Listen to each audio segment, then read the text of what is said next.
5ನೇ ಕೀರ್ತನೆ ಅದರಲ್ಲಿ 11ನೇ ವಚನ. ಯೆಹೋವನೇ, ನೀತಿವಂತನನ್ನು ಆಶೀರ್ವದಿಸುವವನು ನೀನೇ. ದೇವರು ನೀತಿವಂತರನ್ನ ಆಶೀರ್ವಾದ ಮಾಡ್ತಾರೆ.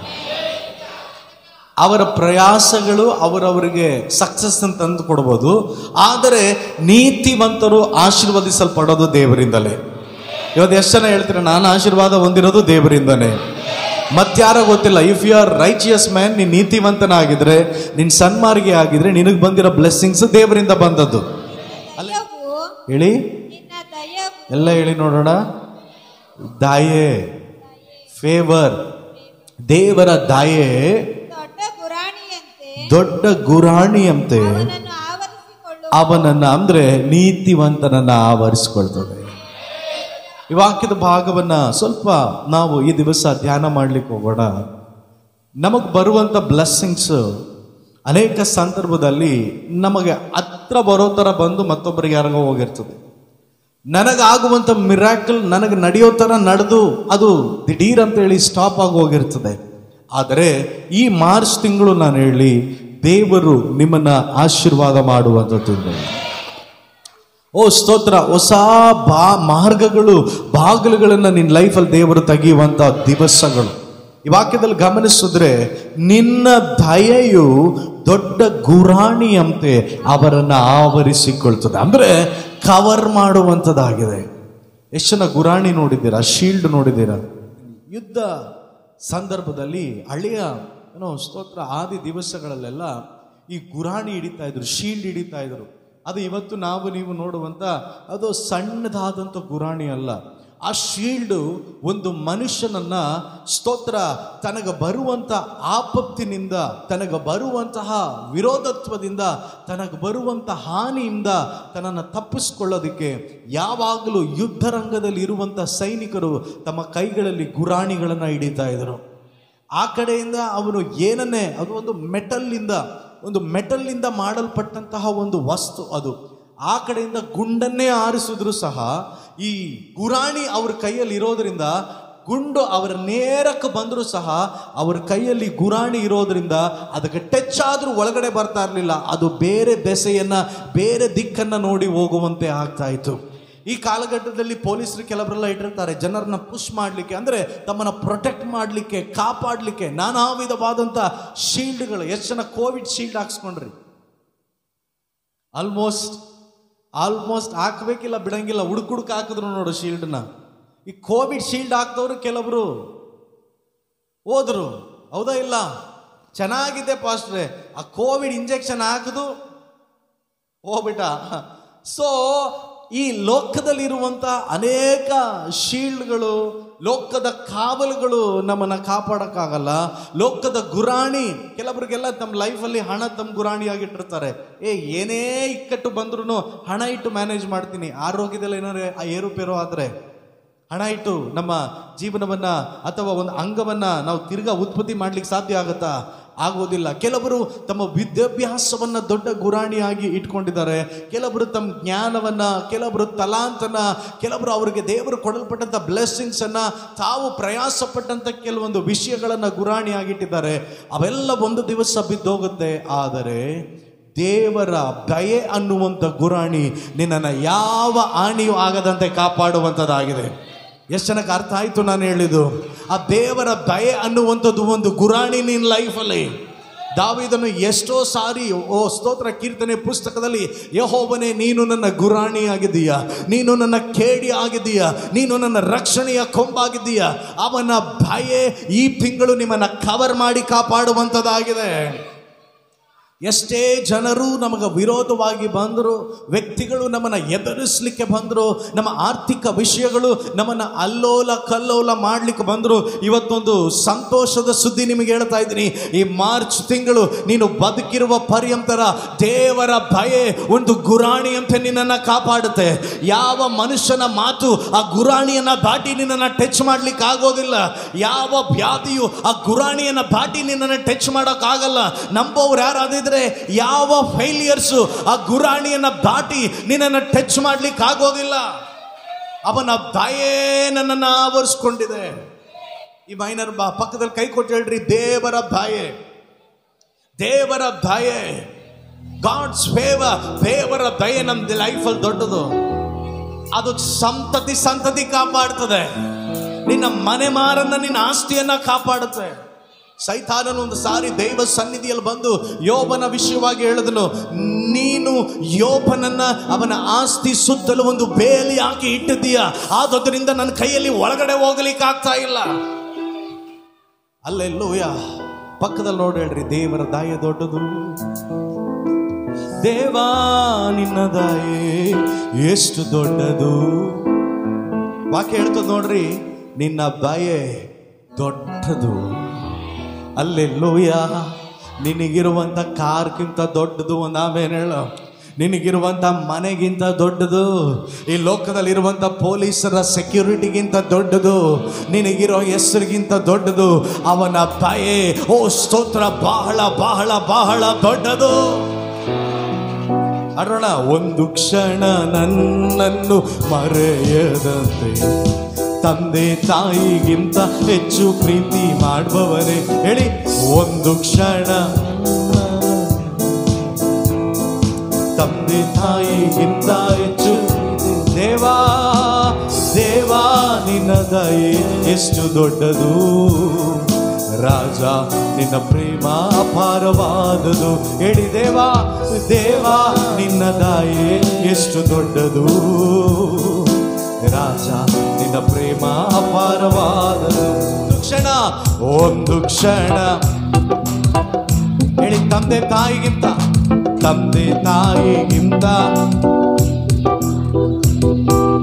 ಒಂದು ಕ್ಷಣ ನನ್ನನ್ನು ಮರೆಯದಂತೆ ತಂದೆ ತಾಯಿಗಿಂತ ಹೆಚ್ಚು. ಬೇಟೆಗಾರನ ಬಲೆಯಿಂದ ತಪ್ಪಿಸಿದ, ಮರಣಕರ ವ್ಯಾಧಿಗಳಿಂದ ಬಿಡಿಸಿದಾತನೇ. ಆಡೋಣ, ಬೇಟೆಗಾರನ ಮರಣಕರ ವ್ಯಾಧಿಗಳಿಂದ ಬಿಡಿಸಿ. ಹೇಳಿ, ಹಲ್ಲೆಲೂಯ ಹಲ್ಲೆಲೂಯ ಹಲ್ಲೆಲೂಯ.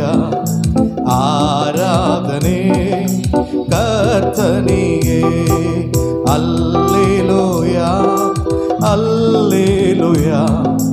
ಆರಾಧನೆ ಯೇಸು ರಾಜ. ಹೇಳಿ, ದೇವಾ ದೇವಾ ನಿನ್ನ ದಯೆ ಎಷ್ಟು ದೊಡ್ಡದು. ರಾಜ ರಾಜ ನಿನ್ನ ಪ್ರೇಮ ಅಪಾರವಾದ. ಒಳ್ಳೆ ಚಪ್ಪಾಳೆ ತಟ್ಟಿ ಹೇಳಬೇಕು. ಹೇಳ್ರಿ, ನನ್ನ ಸುತ್ತ ದೇವರ ದಯೆ ಇದೆ. ಅಲ್ಲೆಲ್ಲೂಯ, ಗಾಡ್ಸ್ ಫೇವರ್ ಇದೆ. ಹೇಳಿ, ಸುತ್ತ ಕೈ ತೋರಿಸಿ ಹೇಳ್ರಿ, ದೇವರ ದಯೆ ದೊಡ್ಡ ಗುರಾಣಿಯಂತೆ. ಹೇಳು, ಸುತ್ತ ಹೇಳಬೇಕು, ದೇವರ ದಯೆ. ನನ್ನ ಫೋನ್ ಕೊಟ್ಬಿಡು. ದೊಡ್ಡ ಗುರಾಣಿಯಂತೆ ನನ್ನನ್ನು, ಕುಟುಂಬವನ್ನ, ಸಭೆಯನ್ನ, ಮನೆಯನ್ನ ದೇವರ ದಯೆ ಅದು ಪರಿಪೂರ್ಣವಾಗಿ ಆಳ್ವಿಕೆ ಮಾಡ್ತಾ ಇದೆ. ಅಲ್ಲೆಲ್ಲೂಯ. ಕುಳಿತುಕೊಳ್ಳೋಣ. ನೋಡ್ರಿ, ಒಂದು ಶೀಲ್ಡ್ನ ಸುಮ್ಮನೆ ಕೈಯಲ್ಲಿ ಇಟ್ಕೊಂಡ್ರೆ ಆಗಂಗಿಲ್ಲ. ಪಕ್ಕದಲ್ಲಿ ಕೈ ಕೊಟ್ಟರೆ ಹೇಳ್ರಿ, ಗುರಾಣಿನ ಗುರಾಯಿಸ್ಕೊಂಡು ಇಟ್ಕೊಂಡ್ರೆ ಆಗಲ್ಲ. ಹೇಳು, ಒಂದಿಬ್ಬರಿಗೆ ಹೇಳು, ಗುರಾಣಿನ ಗುರಾಯಿಸ್ಕೊಂಡು ಇಟ್ಕೊಂಡ್ರೆ ಆಗಲ್ಲ. ಗೂಬೆ ಕೂತಂಗೆ ಕೂತಿದ್ರೆ ಆಗಲ್ಲ. ಗುರಾಣಿ ಹಿಡಿದಿರೋನು ತನಗೆ ವಿರೋಧವಾಗಿ ಯಾವ ಹಾನಿ ಯಾವ ಡೈರೆಕ್ಷನ್ ಇಂದ ಬರ್ತಾ ಇದೆಯೋ ಆ ಡೈರೆಕ್ಷನ್ಗೆ ಗುರಾಣಿ ಹಿಡಿತಾನೆ ನೋಡು. Alleluia alleluia. ಈಗ ದೇವರ ದಯೆ ಅನ್ನುವಂಥದ್ದು ನಮಗೊಂದು ಗುರಾಣಿ. ವೈರಿ ಯಾವ ಸ್ಥಳದಿಂದಲೂ ನಮ್ಮನ್ನ ಮುಟ್ಟಲಿಕ್ಕೆ ಬಂದಾಗ ನೀವು ಹೇಳಬೇಕು, ದೇವರ ದಯೆ ನನ್ನ ಕಾವಲಾಗಿದ್ದು ಕಾಪಾಡ್ತಾ ಇದೆ. ಬೇಟೆಗಾರನ ಬಾಲೆ ಬರ್ತಾ ಇದೆಯಾ, ದೇವರ ದಯೆ ನಮ್ಮನ್ನು ಅದರಿಂದ ತಪ್ಪಿಸುತ್ತೆ. ಓ ಸ್ತೋತ್ರ. ಹಗಲಲ್ಲಿ ಬಾಣಗಳು, ಓ ಸ್ತೋತ್ರ, ಕತ್ತಲೆಯಲ್ಲಿ ವಿಪತ್ತಿಗೂ ಹಾನಿಕರವಾದ ಮಧ್ಯಾಹ್ನದ ಕೇಡಿಗೂ ನಮ್ಮನ್ನು ವಿರೋಧ ಮಾಡಿ ಬರ್ತಾ ಇದೆಯಾ, ಹೇಳಬೇಕು, ದೇವರ ದಯೆ ನನ್ನನ್ನು ಕವರ್ ಮಾಡಿ ಕಾಪಾಡ್ತಾ ಇದೆ. ಲೋಕದ ಗುರಾಣಿ ಒಂದು ಡೈರೆಕ್ಷನ್ಗೆ. ಎಷ್ಟು ಭಯಂಕರವಾದಂಥ ವ್ಯಾಧಿ ಬಂದರು, ಮರಣಕರ ವ್ಯಾಧಿ ಬಂದರು, ಇವತ್ತಿಗೆ ನಾವು ನೀವು ಬದುಕಿ ಉಳಿದಿದ್ದೀವಿ ಅಂದರೆ ದೇವರ ದಯೆ ಮಾತ್ರನೇ. ಪಕ್ಕದಲ್ಲಿ ಕೈ ಕೊಟ್ಟಳು, ಅದು ದೊಡ್ಡದು ಸರ್ ಅಮ್ಮ, ಅದು ದೊಡ್ಡದು. ದೇವರ ಭಯ ದೊಡ್ಡದು. ಈ ತಿಂಗಳು ದೇವರು ನಿಮ್ಮನ್ನ ಆಶೀರ್ವಾದ ಮಾಡಿ ಹೇಳ್ತಿದ್ದಾನೆ, ನನ್ನ ಮಗನೇ, ನನ್ನ ಮಗಳೇ, ಯಾವ ವ್ಯಾಕ್ಸಿನ್ ನಿನ್ನನ್ನು ಕಾಪಾಡಲಿಲ್ಲ, ಯಾವ ಹಣ ನಿನ್ನನ್ನು ಕಾಪಾಡಲಿಲ್ಲ, ಯಾವ ವೈದ್ಯರಿಗೂ ನಿನಗೆ ಜೀವವನ್ನ ಸ್ತೋತ್ರ ಕೊಡೋದಕ್ಕೆ ಸ್ತೋತ್ರ, ಜೀವ ಬೇಕಾದ್ರೆ ತೆಗಿತಾರೆ, ಜೀವ ಕೊಡೋದಕ್ಕೆ ಅವ್ರಿಗೆ ಅಧಿಕಾರ ಇಲ್ಲ. ಆದರೆ ನನ್ನ ಭಯ ದೊಡ್ಡ ಗುರಾಣಿ ಅಂತ ನಿನ್ನನ್ನು ಕಾಪಾಡ್ತಾ ಇದೆ. ಎಷ್ಟೋ ಸಂದರ್ಭ ವಾಹನಗಳಲ್ಲಿ ನೀನು ಪ್ರಯಾಣ ಮಾಡುವಾಗ ಎಷ್ಟೋ ಆಕ್ಸಿಡೆಂಟ್ಗಳಿಂದ ನನ್ನ ಭಯ ನಿನ್ನನ್ನು ಕಾಪಾಡಿದೆ.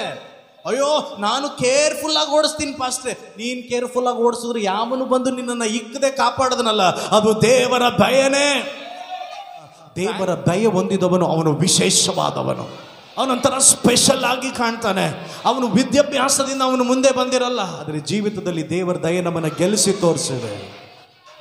ಹಲ್ಲೆಲೂಯಾ. ನಮ್ಮ ತಾಲಂತುಗಳಲ್ಲಿ ಒಂದು ವೇಳೆ ನಮ್ಮ ತಲಾಂತುಗಳು ನಮ್ಮನ್ನ ಫೇಲ್ ಮಾಡಿ ತೋರಿಸಿರಬಹುದು. ನಾವು ಭರವಸೆ ಇಟ್ಟಿರುವಂತಹ ಮನುಷ್ಯರು, ಭರವಸೆ ಬಿಟ್ಟಂತಹ ಹಣ, ನಮಗಿದ್ದಂತಹ ಹೆಸರು ನಮ್ಮನ್ನು ಒಂದು ದಿವಸ ನಮ್ಮನ್ನು ಕೆಟ್ಟದಾಗಿ ಪ್ರತಿಬಿಂಬಿಸಿ ತೋರಿಸಬಹುದು. ಆದರೆ ಇವತ್ತೊಂದನ್ನು ಹೇಳಿ, ಯಾರು ದೇವರ ಭಯವನ್ನು ಆಧಾರ ಮಾಡಿಕೊಂಡಿರ್ತಾರೋ ಆ ಭಯ ಆ ವ್ಯಕ್ತಿಗಳನ್ನು ಉನ್ನತವಾಗಿ ಮೇಲೆ ಎತ್ತೇ ಎತ್ತುತ್ತೆ. ಇಲ್ಲಿ ಕೆಲವರಿಗೆ ನಾನು ಹೇಳಿ, ನಿಮ್ಮ ಕುಟುಂಬದಲ್ಲಿ, ನಿಮ್ಮ ಫ್ಯಾಮಿಲಿಯಲ್ಲಿ, ನಿಮ್ಮ ತಲೆಮಾರಲ್ಲಿ ನೀವು ಬಹಳ ಕನಿಷ್ಠವಾದವರಾಗಿರಬಹುದು. ನಮ್ಮ ತಲೆಮಾರಲ್ಲಿ ಯಾರು ಇಷ್ಟು ಓದಿಲ್ಲ, ನಮ್ಮ ಸ್ತೋತ್ರ ಫ್ಯಾಮಿಲಿಯಲ್ಲಿ ಯಾರು ಇಷ್ಟು ಅಭಿವೃದ್ಧಿ ಆಗಿಲ್ಲ, ಮನೆ ಕಟ್ಟಿಲ್ಲ. ನಾನು ಹೇಳ್ತೀನಲ್ಲ, ದೇವರ ಭಯ ನಿನ್ನ ಮೇಲೆ ಬಂತು ಅಂತಂದ್ರೆ ನಿನ್ನ ಕುಟುಂಬದಲ್ಲ, ನಿಮ್ಮ ತಾತ ಮುತ್ತಾತ ಅಲ್ಲ, ನಿಮ್ಮ ತಲೆಮಾರಲ್ಲೇ ಯಾರು ಮಾಡದೇ ಇರುವಂತ ಕೆಲಸ ನಿನ್ನನ್ನಿಟ್ಟು ದೇವರು ಮಾಡಿಸ್ತಾನೆ. ಗಟ್ಟಿಗೊಂದು ಆಮೇಲೆ ಹೇಳ್ರಿ. ಹಲ್ಲೆಲೂಯಾ. ಬೇರೆ ಕೆಲಸಗಳು ಮಾತ್ರ ಅಲ್ಲ, ಯಾರು ಇಡದಂತ ಕಾಲಿಡದಂತ ಸ್ಥಳಗಳಿಗೆ ದೇವರು ನಿನ್ನನ್ನು ಕರ್ಕೊಂಡು ಹೋಗ್ತಾನೆ. ಯಾರಿಗೂ ಸಿಗದಂತ ಬ್ಲೆಸ್ಸಿಂಗ್ಸ್ ನಿನ್ನ ಮೇಲೆ ಬರ್ತದೆ. That is the favour of god. ದೇವರ ಭಯ ಬಹಳ ದೊಡ್ಡ ಗುರಾಣಿ ಅಂತ ನಮ್ಮನ್ನು ಆಳ್ವಿಕೆ ಮಾಡತ್ತೆ. ಭಯ ಬೇಡ. ಕೆಲವರಿಗೆ ನಾನು ಹೇಳಿ, ಏನಾಗ್ತದೋ ಎತ್ತಾಗ್ತದೋ ಭಯ ಬೇಡ. ಹೇಳ್ರಿ, ಯೆಹೋವನು ನನ್ನ ಖೇಡ್ಯವು ಗುರಾಣಿಯೂ ಆಗಿದ್ದಾನೆ, ಅವನೇ ನನ್ನ ಬಲ ಆಗಿದ್ದಾನೆ. ಸ್ತೋತ್ರ. ಆತನೇ ನನ್ನ ಬಂಡೆ ಆಗಿ, ಆತನೇ ನನ್ನ ಕೋಟೆ ಆಗಿದ್ದಾನೆ. ಯಾವುದೋ ಕಬ್ಬಣದ ಬಾಗಿಲಿದ್ರು ಹೊಡೆದಾಕೊಂಡು ಬರ್ತಾನೆ, ಬಂಡೆ ಟಚ್ ಮಾಡೋಕ್ಕಾಯ್ತದ? ಯೇಸು ನಿನ್ನ ಬಂಡೆ ಆಗಿದ್ದಾನೆ, ಅವನೇ ನಿನ್ನ ಕೋಟೆ ಆಗಿದ್ದಾನೆ, ಅವನ್ ನಿನ್ನ ರಕ್ಷಣಾ ಕೊಂಬ ಆಗಿದ್ದಾನೆ. ಯಾವ ವೈರಿಯೋ ಆ ಗ್ಯಾಪಲ್ಲಿ ನೋಡು. ದಯೆ ಎಂತದ್ ಗೊತ್ತಾ? ಅದರೊಳಗೆ ಯಾವ ಗ್ಯಾಪು ಇರೋದಿಲ್ಲ, ಯಾವ ಕಿಂಡಿನೂ ಇರೋದಿಲ್ಲ, ಯಾವ ವೈರಿನೂ ಒಳಗೆ ಬರಕ್ಕಾಗಲ್ಲ. ಅವನ ದಯೆ ನೀನೊಳಗಿದ್ರೆ ಯಾವ ವೈರಿ ಎಂಟ್ರಿನೇ ಇಲ್ಲ. ಒಂದು ಸಣ್ಣ ಸೂಜಿಯಷ್ಟು ಎಂಟ್ರಿ ಇಲ್ಲ. ಗಟ್ಟೆಗೊಂದು ಆಮೇಲೆ ಹೇಳ್ರಿ. ದೇವರ ದಯ ಬಹಳ ಬಹಳ ಬಹಳ ವಿಭಿನ್ನವಾದದ್ದು, ವಿಶೇಷವಾದದ್ದು. ಅದರೊಳಗೆ ಯಾವ ಇರುವೆನೂ ಒಳಗಡೆ ಎಂಟ್ರಿ ಆಗಕ್ಕಾಗಲ್ಲ. ಈ ಮಾಟ ಮಂತ್ರ ಮಾಡುವಂತ ಕೆಲವೊಂದು ಮಾಂತ್ರಿಕರು ಹೇಳ್ತಾರೆ, ಇದೊಂದು ವ್ಯತ್ಯಾಸವಾದಂಥ ಒಂದು ದುರಾತ್ಮ ಇದೆಯಂತೆ. ಆ ದುರಾತ್ಮಕ್ಕೆ ಒಂದು ಇರುವೆ ಹೋಗುವಂತ ಸ್ಥಳ ಅವರಿಗೆ ಸಿಕ್ಕಿದ್ರೆ ಸಾಕು, ಆ ದುರಾತ್ಮ ಒಳಗೋಗಿ ಕುಟುಂಬಗಳನ್ನು ಹಾಳು ಮಾಡ್ತದಂತೆ. ಹಾಗೆ ಒಂದು ದಿವಸ ಒಬ್ಬ ಮಂತ್ರವಾದಿ ಯೇಸು ಕ್ರಿಸ್ತನನ್ನ ತನ್ನ ರಕ್ಷಕನಾಗಿ ಅಂಗೀಕಾರ ಮಾಡಿಕೊಂಡ ತಮಿಳುನಾಡಿನಲ್ಲಿ. ಹೇಗೆ ನೀನು ಯೇಸು ಕ್ರಿಸ್ತನನ್ನ ರಕ್ಷಕನಾಗಿ ಅಂಗೀಕಾರ ಮಾಡಿಕೊಂಡೆ ಅಂತ ಜನಗಳನ್ನು ಅವನು ಕೇಳಿದಾಗ ಅವನು ಹೇಳದನಂತೆ, ಇದೊಂದು ದುರಾತ್ಮ, ಹೆಸರು ನನಗೆ ಹೇಳಲಿಕ್ಕೆ ಇಷ್ಟ ಇಲ್ಲ, ಅದೊಂದು ದುರಾತ್ಮ ಇದೆ, ಅದನ್ನು ಪ್ರೇರೇಪಣೆ ಮಾಡಿ ಕಳಿಸಿದ್ರೆ ಅದು ಹೋಗಿ ಒಂದು ಇರುವೆ ಇರುವಂಥ ಸ್ಥಳದಲ್ಲ ಗ್ಯಾಪ್ ಸಿಕ್ಕಿದ್ರೆ ಅದರೊಳಗೆ ಹೋಗಿ ಕೆಲವರನ್ನ ಅಟ್ಯಾಕ್ ಮಾಡಿ ಸಾಯಿಸ್ತಾ ಇದೆ. ಒಂದು ದಿವಸ ಒಬ್ಬರು ಬಂದು ಒಂದು ಕ್ರೈಸ್ತ ಮಗಳಿಗೆ ವಿರೋಧವಾಗಿ ನನಗೆ ಮಾಟ ಮಂತ್ರ ಮಾಡ್ಲಿಕ್ಕೆ ಹೇಳಿದರು. ನಾನು ಇಲ್ಲಿಂದ ಮಾಟ ಮಂತ್ರ ಮಾಡಿ ಕಳಿಸ್ದೆ. ಈ ಕಡೆಯಿಂದ ಹೋದಂಥ ದುರಾತ್ಮ ರಿಟರ್ನ್ ಬಂದು ನನ್ನ ಹತ್ರ ಭಯಪಟ್ಟು ಹೇಳ್ತು, ಅವಳ ಮನೆ ಒಳಗಡೆ ಎಂಟ್ರಿ ಆಗಲಿಕ್ಕೆ ಒಂದು ನೂಲಷ್ಟು, ಒಂದು ಇಂಚಷ್ಟು, ಒಂದು ಕಿಡಿಯಷ್ಟು ಜಾಗ ಇಲ್ಲ. ಅವಳನ್ನ ಪರಿಪೂರ್ಣವಾಗಿ ಒಂದು ಬೆಂಕಿ ಆವರಿಸ್ಕೊಂಡು ಬಿಟ್ಟಿದೆ. ಇವತ್ತಿಲ್ಲಿರುವ ಕೆಲವರಿಗೆ ನಾನು ಹೇಳ, ದೇವರ ದಯೆ ಒಂದು ಬೆಂಕಿ ಅಂತ ನಿನ್ನನ್ನು ಆವರಿಸ್ಕೊಂಡಿದೆ. ದೇವರ ದಯೆ ಒಂದು ಮಹಿಮೆಯಾಗಿ ನಿನ್ನನ್ನು ಆವರಿಸ್ಕೊಂಡಿದೆ. ದೇವರ ದಯೆ ಒಂದು ಮೇಘವಾಗಿ ನಿನ್ನನ್ನು ಆವರಿಸ್ಕೊಂಡಿದೆ. ದೇವರ ದಯೆ ಯಾವ ವೈರಿಯು ನಿನ್ನನ್ನು ಮುಟ್ಟದ ಹಾಗೆ ಆವರಿಸ್ಕೊಂಡಿದೆ. ಹಲ್ಲೆಲೂಯಾ. ದಯೆ ಇದ್ರೆ ಆಶೀರ್ವಾದ ಫ್ರೀ. ಹಲ್ಲೆಲೂಯಾ. ನೀನು ದೇವರಿಂದ ದಯೆ ಹೊಂದಿದವನಾಗಿದ್ರೆ, ನನಗೆ ಹಣ ಕೊಡು ದೇವರೇ, ಕೈ ಕೊಡು, ಏನದ ಕಾರ್ ಕೊಡು, ಬಂಗ್ಲಾ ಕೊಡು, ಮಣ್ಣು ಕೊಡು, ಮಣ್ಣಂಗಡ್ಡಿ ಕೊಡು ಅಂತ ಕೇಳೋದೇ ಬೇಕಾಗಿಲ್ಲ. ನಿನಗೇನು ಬೇಕೋ ಅದನ್ನು ದೇವರ ದಯೆ ನಿನ್ನ ಲೈಫಲ್ಲಿ ತೆಗೆದುಕೊಂಡು ಬರುತ್ತೆ. ನೀನು ಹೋಗ್ಬಿಟ್ಟು ನನಗೆ ಪ್ರಮೋಷನ್ ಕೊಡು ಅಂತ ಕೇಳಬೇಕಾಗಿಲ್ಲ. If you are favoured by almighty God, ದೇವರ ದಯೆಯನ್ನು ನೀನು ಹೊಂದಿದವನಾಗಿದ್ರೆ ನಿನಗೆ ಬರಬೇಕಾದಂಥ ಪ್ರಮೋಷನ್ ಯೇಸುವಿನ ನಾಮದಲ್ಲಿ ಬಂದೇ ಬರುತ್ತೆ. ದೇವರ ದಯೆಯನ್ನ ನೀವು ಹೊಂದಿದವರಾಗಿರ್ತೀರೋ, ದೇವರೇ ನಿಮ್ಮ ಜೊತೆಯಲ್ಲಿರ್ತಾನೆ. ಹಲ್ಲೆಲೂಯ. ಹೋದ್ರೆ ನೋಡೋಣ ಲೂಕನ ಸುವಾರ್ತೆ 1ನೇ ಅಧ್ಯಾಯ 28ನೇ ವಚನ. ಆ ದೂತನು ಆಕೆಯ ಬಳಿಗೆ ಬಂದು ಆ ದೂತನು ಆಕೆಯ ಬಳಿಗೆ ಬಂದು ದೇವರ ದಯೆ ಹೊಂದಿದವಳೇ. ಎಲ್ಲ ಹೇಳಿ ನೋಡ್ರಿ. ಈಗ ಒಂದು ದೂತನು ಮರಿಯಳ ಬಳಿಗೆ ಬಂದು ಹೇಳ್ತಿದ್ದಾನೆ, ನೀನು ದೇವರ ದಯೆಯನ್ನ ಹೊಂದಿದವಳು. ಗಟ್ಟಿಗೊಂದು ಆಮೇಲೆ ಹೇಳ್ರಿ. ಇವತ್ತೊಂದು ದೂತ, ನನ್ನ ಒಂದು ದೇವ ಸೇವಕ ನಿಮ್ಮ ನೋಡಿ ಹೇಳ್ತಿದ್ದಾನೆ, ನೀವೆಲ್ಲ ದೇವರ ದಯೆ ಹೊಂದಿದವರು. ಇಂಗ್ಲಿಷ್ ಬೈಬಲ್ ಹೇಳ್ತದೆ, you are highly favoured by the God. You highly favoured by the Lord. ದೇವರಿಂದ ಅಧಿಕವಾದಂಥ ದೊಡ್ಡ ದಯೆ ಹೊಂದಿದವರು ನೀವೆಲ್ಲ. ಅತಿಶಯವಾದಂಥ ದಯೆ ಹೊಂದಿದವರು ನೀವು. ಅತಿಶಯವಾದ ದಯೆ ಅಂದರೆ ದೇವರ ದಯೆ ಯಾರು ಹೊಂದ್ಕೊಳ್ತಾರೋ ಅವರು ವಿಶೇಷವಾದವರು. ಎಲ್ಲರಿಗೂ ದಯೆ ಬರಲ್ಲ. ಒಂದಾಮೇನೆ ಹೇಳ್ರಿ. ಹಲ್ಲೆಲೂಯ. ಆದಿಯಲ್ಲಿ ಇಡೀ ಮಾನವ ಕುಲವನ್ನೇ ದೇವರು ಸ್ತೋತ್ರ ಒಂಥರ ಅವ್ರನ್ನ ನೋಡಿ ದೇವರು ಬೇಸರಗೊಂಡು, ಇವ್ರನ್ನ ಯಾಕೆ ಸೃಷ್ಟಿ ಮಾಡಿದೆ ಅಂತೇಳಿ ಬೇಸರಗೊಂಡನು. ಆದರೆ ಒಂದೇ ಒಂದು ವ್ಯಕ್ತಿ ಇಡೀ ಪ್ರಪಂಚದಲ್ಲಿ, ಸತ್ಯವೇದ ಗ್ರಂಥ ಹೇಳುತ್ತೆ, ನೋವನಿಗೆ ದೇವರ ದಯೆ ದೊರಕ್ತ. ಹಲ್ಲೆಲೂಯ. ಎಲ್ಲರಿಗೂ ಅಲ್ಲ, ನೋಹನಿಗೆ ದೇವರ ದಯೆ ದೊರಕಿತು. ಆ ಊರಿನಲ್ಲಿದ್ದವರು ಎಲ್ಲ ಸತ್ರು, ಆದರೆ ದಯೆ ದೊರಕಿದವನ ಕುಟುಂಬ ಎಲ್ಲರೂ ಸಾಯುವಾಗ ನಾವೇ ಒಳಗೆ ದೇವರವರನ್ನ ಕಾಪಾಡಿದನು. ಏನ್ ಹೇಳ್ತಿದಾರ ಪಾಸ್ಟ್ರೆ? ದಯೆ ದೊರಕಿದವರು ದೇವರ ಹಸ್ತದಲ್ಲಿ ಇರ್ತಾರೆ. ದಯೆ ದೊರಕಿದವರು ಮತ್ತೊಬ್ಬರ ತರ ಸಾಯಕ್ಕೆ ಕರೆಯಲ್ಪಟ್ಟವರಲ್ಲ. ದಯೆ ದೊರಕಿದವರು ಎಲ್ಲರೂ ಸತ್ತರು, ಅವರು ನಂಬಿಕೆಯ ಮೂಲಕ ಬದುಕುತ್ತಾರೆ. ವಾಕ್ಯ ಹೇಳ್ತದೆ, ನೋಹನಿಗೆ ದೇವರ ದಯೆ ದೊರಕುತ್ತ. ಹಾಗಾದ್ರೆ ದಯೆ ಅನ್ನೋದು ಎಲ್ಲರ ಮೇಲೆ ಬರುವುದಲ್ಲ. ದಯೆ ಅನ್ನೋದು ನೀತಿವಂತರ ಮೇಲೆ ಬರುವಂಥದ್ದು. ದಯೆ ಅನ್ನುವಂಥದ್ದು ದೇವರಿಂದ ದೊಡ್ಡ ಕಾರ್ಯಗಳನ್ನು ಯಾರು ಮಾಡಲಿಕ್ಕೆ ಸ್ತೋತ್ರ ದೇವರು ಇಚ್ಛಿಸಿದ್ದಾನೋ, ದೇವರು ಮನಸ್ಸಿಟ್ಟಿದ್ದಾನೋ ಅಂಥವರ ಮೇಲೆ ದಯೆ ಬರುತ್ತೆ. ಇವತ್ತಿಲ್ಲಿರುವ ನಾನು ಹೇಳ, ಇಲ್ಲಿರುವಂಥ ಪ್ರತಿ ಒಬ್ಬರು ನೀವು ದೇವರ ದಯೆ ಹೊಂದಿದವರು. ದೇವರ ದಯೆ ಹೊಂದಿದವರು ನೀವು. ಆ ಕಾಲದಲ್ಲಿ ನೋಹನ ನಾವೇ ಕಟ್ಟದನು. ವಾಕ್ಯ ಎಲ್ಲೂ ಹೇಳಲ್ಲ ಕುಟುಂಬದವರು ಒಬ್ಬರು ಜೊತೆಗೆ ನಿಲ್ಲಿಲ್ಲ. ದೇವರು ಎಲ್ಲ ಒದಗಿಸ್ಕೊಟ್ಟನು. ಅಷ್ಟು ದೊಡ್ಡ ನಾವೇ ಕಟ್ಟೋದಕ್ಕೆ ದೇವರ ದಯೆ ನೋಹನಿಗೆ ಬೇಕಾಗಿತ್ತು. ಹಲ್ಲೆಲೂಯ. ಹೇಳಿದ್ನು, ಬೆಳಗ್ಗೆ ಸಂಜೆ ಹೋಗಿ ನೋಹನ ದಿನಗಳಲ್ಲಿ ಜನರು ಹೆಣ್ಣು ಕೊಡೋದು, ಹೆಣ್ಣು ತೆಗೆದುಕೊಳ್ಳೋದು, ತಮ್ಮ ಸ್ತೋತ್ರ ಸಂಪ್ರದಾಯಗಳನ್ನು ಹಿಂಬಾಲಿಸಿ ಬದುಕುವವರಾಗಿದ್ದರು. ಆದರೆ ನೋಹನ ಕುಟುಂಬ ದೇವರಿಂದ ಕಾಪಾಡಲ್ಪಡ್ತು. ಇವತ್ತು ನಾನು ಹೇಳಿ, ಯಾವ ವ್ಯಾಧಿ ಬಂದು ಯಾರಿಗೇನಾದರೂ ಆಗಲಿ, ನಿನ್ನ ಮೇಲೆ ದೇವರ ದಯೆ ಇರೋದ್ರಿಂದ ನಿನ್ನನ್ನು, ನಿನ್ನ ಕುಟುಂಬವನ್ನು, ನಿನ್ನ ಮನೆಯನ್ನು, ನಿನ್ನ ಮಕ್ಕಳನ್ನು, ನಿನ್ನ ತಲೆಮಾರನ್ನ ದೇವರು ಕಾಪಾಡ್ತಾನೆ. ಯಾರದನ್ನು ಆಮೇನಂತ ರಿಸೀವ್ ಮಾಡ್ತೀರಾ? ಯಾಕಿದೆಲ್ಲ ನನ್ನ ಲೈಫಲ್ಲಿ ನಡೆಯುತ್ತೆ? ದೇವರ ದಯೆ ನನ್ನ ಮೇಲಿರೋದ್ರಿಂದ. ದೇವರ ದಯೆ ನನ್ನ ಮೇಲಿರೋದ್ರಿಂದ. ಎಷ್ಟಿದೆ ದಯೆ, ದೊಡ್ಡ ದಯೆ ನನ್ನ ಮೇಲಿದೆ. ಅವತ್ತು 1 ವರ್ಷ ಹತ್ತತ್ರ 365 ದಿವಸಗಳ ಹತ್ತತ್ರ ಒಳಗೆ ಒಳಗಿಟ್ಟು ದೇವರು ನೋಹನನ್ನು ಒಳಗಿದ್ದ ಪ್ರಾಣಿ ಪಕ್ಷಿಗಳಲ್ಲಿ ಒಂದು ಸಾಯಲಿಲ್ಲ. ಹಲ್ಲೆಲೂಯ. ಮನುಷ್ಯರು ಸಾಯಲಿಲ್ಲ ಅಂದಾಗ ಓಕೆ, ಅಕ್ಸೆಪ್ಟ್ ಮಾಡ್ಬೋದು. ಒಳಗಿದ್ದ ಪ್ರಾಣಿಗಳಿಗೂ ಸಾಯಲಿಲ್ಲ. ನಿಮಗೆ ಗೊತ್ತಾ, ಪ್ರಾಣಿಗಳಿಗೆ ಕೆಲವೊಂದು ಸ್ತೋತ್ರ ಇಷ್ಟೇ ಬಿಸಿ ಇರಬೇಕು, ಇಷ್ಟೇ ಟೆಂಪರೇಚರ್ ಇರಬೇಕು ಅಂತ ಇರುತ್ತೆ.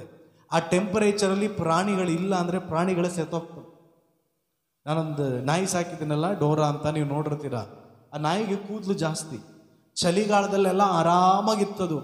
ಸ್ತೋತ್ರ ಮನೆಯಿಂದ ಹೊರಗಡೆ ಬಿಟ್ಟಾಗ ಈ ಬಿಸಿಲುಗಾಲ ಸ್ಟಾರ್ಟ್ ಆದಾಗ ಅದು ಬಂದು ನಂದು ಕನ್ನಡಿ ಪರಿಸ್ತದೆ, ಒಳಗ್ಬಿಡು ಅಂತ. ಕರೆಕ್ಟಾಗಿ ಬಂದು ಬೆಸ್ಗಳಿಗೆ ಬಂದಿದ್ದಕ್ಕೆ ಸೀದಾ ಬಂದು ಬೆಡ್ ಮೇಲೆ ಮನಿಕತ್ತದೆ. ಆಹಾ ಅದು ಬೇರೆ ಕೂದಲು ನೋಡಬೇಕು, ಜಿಂಗ್ ಜಿಂಗ್ ಜಿಂಗ್ ಜಿಂಗ್ ಜಿಂಗ್ ಜಿಂಗ್ ಜಿಂಗ್ ಜಿಂಗ್ ಹತ್ತದೆ. ನಾನು ತಿರುಗಿ ಬೆಡ್ಡಲ್ಲಿ ಮಲಗಿದೆ ಎದ್ದೋಗು ಅಂದರೆ ತಿರ್ಗಾ ಹೊಡೆಯುತ್ತದೆ, ತಿರ್ಗಾ ಎದ್ದು ನೋಡಿದ್ರೆ ತಿರ್ಗಾ ಬಂದು ಮಲಗಿರ್ತದೆ. ಪ್ರಾಣಿಗಳಿಗೆ ಆ ಟೆಂಪರೇಚರ್, ಆ ಉಷ್ಣಾಂಶ ಕೆಲವೊಂದು ಸಾರಿ ತನ್ನ ಬಾಡಿಯಲ್ಲಿ ತಡಿಲಿಕ್ಕಾಗಲ್ಲ. ನೋಹನ ನಾವೇ ಒಳಗೆ ಯಾವ ಏಸು ಇತ್ತು, ಅದಕ್ಕಿಂತ ದೊಡ್ಡದು ದೇವರ ದಯೆ ಇತ್ತು. ಒಂದು ಪ್ರಾಣಿ ಸಾಯಲಿಲ್ಲ ಸರ್. ಒಬ್ಬನಿಗೂ ಒಂದೊತ್ತು ಊಟಕ್ಕೂ ಕಡಿಮೆ ಇಲ್ಲ ಸರ್. ನಾವೇ ಸ್ತೋತ್ರ. ಇನ್ನೇನು 1 ವರ್ಷ ಆಗಿ ಅವರು ಅಲ್ಲಿಂದ ಹೊರಗಡೆ ಬರಬೇಕು. ಆದಿಕಾಂಡ 8ನೇ ಅಧ್ಯಾಯ 1ನೇ ವಚನ, ದೇವರು ನೋಹನ ಸಂಗಡ ಎಲ್ಲ ಮೃಗ ಪಶು ಹೇಳಿ ನೋಡೋಣ. ಮೃಗ ಪಕ್ಷಿಗಲ್ಲ ದಯೆ, ನಿನ್ನ ಮೇಲೆ ದಯೆ. ನಿನ್ನ ಮನೇಲಿ ಯಾವ ನಾಯಿ ಸಾಕ್ತೀಯೋ, ಯಾವ ಬೆಕ್ಕು ಸಾಕ್ತೀಯೋ ಅವಕ್ಕೇನೂ ಆಗಲ್ಲ, ದಯೆ ಪಾಸ್ ಆಗ್ತದೆ ನೋಡಿ. ಅದೇ ಥರ ನಿಮ್ಮ ಎಷ್ಟು ಜನ ಗೊತ್ತು, ಶಾಪನು ಪಾಸ್ ಆಗ್ತಾ ಇರ್ತವೆ ತಲೆಮಾರಿಗೆ. ನೀನು ಯಾವ ವಾಹನಗಳು ಇಟ್ಟಿದ್ಯೋ ಆ ವಾಹನಗಳ ಮೇಲೆಲ್ಲ ದೇವರ ದಯೆ ಪಾಸ್ ಆಗ್ತದೆ. ನೀನು ಯಾವ ಬಿಲ್ಡಿಂಗ್ಸ್ಗಳಿದೆಯೋ ನಿನ್ನ ಹೆಸರಲ್ಲಿ ಅದ್ರ ಮೇಲೆಲ್ಲ ದೇವರ ದಯೆ ಪಾಸ್ ಆಗ್ತದೆ. ಯಾಕಂದ್ರೆ ನೀನು ದೇವರ ದಯೆ ಹೊಂದಿದವನಾಗಿದ್ರೆ ನಿನಗಿರುವಂಥ ಸರ್ವ ವಿಷಯಗಳ ಮೇಲೆ ದೇವರ ದಯೆ ಇರತ್ತೆ. ಹಲ್ಲೆಲೂಯಾ. ದೇವರು ಅವ ಮೃಗ ಪಕ್ಷಿಗಳನ್ನ ನೆನಪು ಮಾಡಿಕೊಂಡು, ಹೌದಮ್ಮ, ಮೃಗ ಪಶುಗಳನ್ನು ನೆನಪಿಗೆ ತಂದು ಒಂದು ಆಮೇಲೆ ಹೇಳ್ರಿ ನೋಡೋಣ. ಯಾರು ದೇವರ ನೆನಪಿಗೆ ಬರ್ತಾರೋ ಅವ್ರ ಮೇಲೆ ದೇವರ ದಯೆ ಇರ್ತದೆ. ಇಲ್ಲಿ ಗಮನಿಸ್ರಿ, ಲೂಕ 1:28 ಮರಿಯಳು ದೇವದೂತನು ಬಂದು ಹೇಳ್ತಿದ್ದಾನೆ, ಯು ಆರ್ ಹೈಲಿ ಫೇವರ್ಡ್ ಮರಿಯಳೆ, ನೀನು ದೇವರ ದಯೆಯನ್ನು ಹೊಂದಿದವಳು. ಇದು RC ಚರ್ಚ್ಗಳೆಲ್ಲ, ನಮ್ಮ ಮರಿಯ ಪ್ರಸಾದ ಪೂರ್ಣೆ ಕರ್ತರು ನಿಮ್ಮೊಡನಿದ್ದಾರೆ, ಸ್ತ್ರೀಯರಲ್ಲಿ ನೀವೇ ಧನ್ಯರು, ನಿಮ್ಮ ಉದರದ ಫಲವಾದ ಯೇಸು ಕ್ರಿಸ್ತನು ಧನ್ಯರು, ಆಮೇನ್ ಅಂತ ನೋಡಿದ್ರೆ ದಿನಾಗ್ಲೂ ಹೇಳ್ತಾರೆ ಅದನ್ನ. ಹಲ್ಲೆಲೂಯ. ಆ ಧನ್ಯತೆ ಮರಿಯಮ್ಮ ಅವ್ರಿಗೆ ಹೆಂಗೆ ಬಂದಿದ್ದು? ಹೊಟ್ಟೆ ಒಳಗೆ ಯೇಸು ಬಂದಿದ್ರಿಂದ. ಒಂದು ಆಮೇಲೆ ಹೇಳ್ರಿ ನೋಡೋಣ. ಯೇಸು ಇಲ್ಲ ಅಂತಂದ್ರೆ ಮರಿಯಮ್ಮನಿಗೆ ದಯೆ ಇಲ್ಲ, ಯೇಸು ಬಂದದ್ರಿಂದಲೇ ಮರಿಯಮ್ಮನಿಗೆ ದಯೆ. ಸ್ತ್ರೀಯರಲ್ಲಿ ನೀನು ಧನ್ಯರು, ನಿನ್ನ ಅಂದರೆ ಶೀಸ್ ಹೈಲಿ ಫೇವರ್ಡ್. ವಾಕ್ಯ ಹೇಳ್ತಾ, ದೇವದೂತನು ಹೇಳಿದನು, ನೀನು ಧನ್ಯಳು, ನೀನು ದೇವರ ದಯೆಯನ್ನು ಹೊಂದಿದವಳು, ನಿನಗೆ ಶುಭವಾಗಲಿ. ಒಂದು ಆಮೇಲೆ ಹೇಳ್ರಿ ನೋಡೋಣ. ಯಾರ ಮೇಲೆ ದೇವರ ದಯೆ ಇರ್ತದೋ ಅವ್ರ ಜೊತೆಯಲ್ಲಿ ದೇವರಿರ್ತಾನೆ. ವಾಕ್ಯ ದೇವದೂತನ ಹೇಳ್ತಿದ್ದಾರೆ, ನೀನು ದೇವರಿಂದ ದಯೆ ಹೊಂದಿದವಳು, ನೀನು ದಯೆ ಹೊಂದಿರೋವಳು ಆದದ್ದರಿಂದ ದೇವರು ನಿನ್ನ ಜೊತೆಯಲ್ಲಿದ್ದಾನೆ.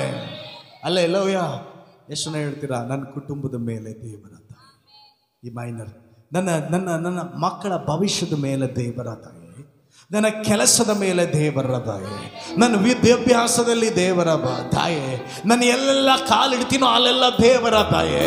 ಮನಸ್ಸು ಎಷ್ಟು ಉರ್ಕೊಂಡ್ರೂ ಪರವಾಗಿಲ್ಲ, ದೇವರ ದಯೆ ನಿನ್ನನ್ನು ಉರ್ಸೋದಿಲ್ಲ. ಅಲ್ಲಿ ಗಟ್ಟೆಗೊಂದು ಆಮೇಲೆ ಹೇಳ್ರಿ, ಗಮನಿಸ್ರಿ, ಹೇಳ್ರಿ, ತಲೆ ಮೇಲೆ ಕೈ ಇಟ್ಟು ಹೇಳ್ರಿ, ನಾನು, ನನ್ನ ಮನೆ, ನನ್ನ ಮಕ್ಕಳು, ನನ್ನ ಕೆಲಸ ಇವೆಲ್ಲ ದೇವರ ದಯೆ ಹೊಂದಿದೆ. ದೇವರ ದಯೆ ಹೊಂದಿದೆ ಅಂದರೆ ದೇವರ ಜೊತೆಗಿದ್ದಾನೆ, ದೇವರು ನನ್ನ ಜೊತೆ ಇದ್ದಾನೆ. ಅಲ್ಲೆಲ್ಲೂಯ. ನಮ್ಮ ದಯೆ ಇರಲಿಲ್ಲ ಅಂದಿದ್ರೆ ಇವತ್ತಿಗೆ ನಾವು ಬದುಕ್ತಾ ಇರಲಿಲ್ಲ. Alleluia, alleluia. ಅದಕ್ಕೆ ಎಷ್ಟು ಕಾಳನಾಯಿ ಕಾಡಿದ ಆಡೋದಲ್ಲ, ದೇವಾ ನಿನ್ನ ದಯೆ ಎಷ್ಟು ದೊಡ್ಡದು, ರಾಜ ನಿನ್ನ ಪ್ರೇಮ ಅಪಾರವಾದದು. ಕೈ ತಟ್ಟಾಡೋಣ. ಒಂದು ವೇಳೆ ನಿಮಗೆ ತಾಲಂತಿರ್ಬೋದು, ನನಗೆ ತಾಲಂತಿದೆ, ನಾನು ಪ್ರಯಾಸ ಪಡ್ತಾ ಇದ್ದೀನಿ, ನನಗೆ ಎಷ್ಟೇ ತಾಲಂತಿದ್ರು ನನ್ನ ಆಫೀಸಲ್ಲಿ ನನ್ನನ್ನು ಐಡೆಂಟಿಫೈ ಮಾಡ್ತಾ ಇಲ್ಲ, ನನ್ನನ್ನು ಗುರುತಿಸ್ತಾ ಇಲ್ಲ. ನಾನೆಷ್ಟೇ ಪ್ರಯಾಸ ಪಟ್ಟರು, ನಾನೇನೇ ಕೆಲಸ ಮಾಡಿದ್ರು, ನಾನೊಂದು ಸೂಕ್ತವಾದಂಥ ಬೆಳವಣಿಗೆಯನ್ನು ನನ್ನ ಲೈಫಲ್ಲಿ ನೋಡ್ಲಿಕ್ಕೆ ಆಗ್ತಿಲ್ಲ. ನಾನು ಏನೇ ಪ್ರಯಾಸ ಪಟ್ಟರು ಆ ಪ್ರಯಾಸಕ್ಕೆ ತಕ್ಕ ಪ್ರತಿಫಲಗಳು ಸಿಗ್ತಾ ಇಲ್ಲ.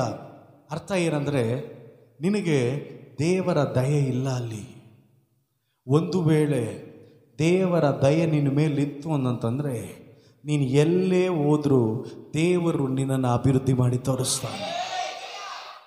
ನೋ ಮ್ಯಾಟರ್ ಯಾವ ಪರಿಸ್ಥಿತಿಯಲ್ಲಿ, ಯಾವುದರೊಳಗೆ ಎಲ್ಲಿ ನೀನಿದ್ದೀಯಾ ಅಂತ. ಹೋದ್ರಿ ಆದಿಕಾಂಡ 39ನೇ ಅಧ್ಯಾಯ, ಅದರಲ್ಲಿ 2ನೇ ವಚನವನ್ನು, ಆದಿಕಾಂಡ 39ನೇ ಅಧ್ಯಾಯ. ಯೆಹೋವನು ಯೋಸೇಫನ ಸಂಗಡ ಇದ್ದುದರಿಂದ ಅವನು ಏಳಿಗೆಯಾಗಿ ಒಂದು ಆಮೇಲೆ ಹೇಳ್ರಿ ನೋಡೋಣ. ಏಳಿಗೆಯಾದ ಅಂದರೆ ಈ ವಾಸ್ ಬ್ಲೆಸ್ಡ್. ನಾನಾಗಲೇ ಹೇಳಿದೆ, ದೇವರ ದಯೆ ಇದ್ರೆ ನಿನಗೆ ಆಶೀರ್ವಾದ ಕಟ್ಟಿಟ್ಟು ಬುದ್ಧಿ. ಗಟ್ಟೆಗೊಂದು ಆಮೇಲೆ ಹೇಳ್ರಿ. ದೇವರ ದಯೆ ನಿನ್ನ ಲೈಫಲ್ಲಿ ಇದ್ರೆ ನಿನಗೆ ಫಿನಾನ್ಷಿಯಲ್ ಪ್ರಾಬ್ಲಮ್ಸ್ ಇರಲ್ಲ. ದೇವರ ದಯೆ ನಿನ್ನ ಜೀವಿತದ ಮೇಲಿದ್ರೆ ಎಲ್ಲೂ ಮಾರ್ಗ ಇಲ್ಲ ಅಂದ್ರೂ ದೇವರು ನಿನಗಾಗಿ ಮಾರ್ಗ ತೆರಿತಾನೆ. ಗಟ್ಟೆಗೊಂದು ಆಮೇಲೆ ಹೇಳ್ರಿ ನೋಡೋಣ. ಎಲ್ಲೂ ಯಾರ ಕೈಯಲ್ಲಿ ಸಂಪಾದನೆ ಮಾಡಿದವನು ಸೇರಿಸಿಟ್ಟವನು ಅಷ್ಟು ಬದುಕಿ ಬಾಳಿ ಸಂತೋಷವಾಗಿರ್ಲಿಕ್ಕಾಗಲ್ಲ. ಆದರೆ ದೇವರ ದಯೆ ನಿನ್ನ ಮೇಲಿದ್ರೆ ನೀನು ಬದುಕಿ ಬಾಳಿ ಸಂತೋಷವಾಗಿರ್ತಿ. ಯೋಸೇಫನ ಲೈಫಲ್ಲಿ ನೋಡು, ಅಣ್ಣಂದಿರು ಮಾಡಿಬಿಟ್ರು, ಐಗುಪ್ತಕ್ಕೆ ಮಾರಿಬಿಟ್ರು. ಅವನಲ್ಲಿ ಬಂದ ಮೇಲೂ ಸಹ ಅಲ್ಲಿ ದೇವರು ಅವನ ಜೊತೆಯಲ್ಲಿದ್ರು, ಅವನ ಸಕ್ಸಸ್ಫುಲ್ ಆದ. 21ನೇ ವಚನ.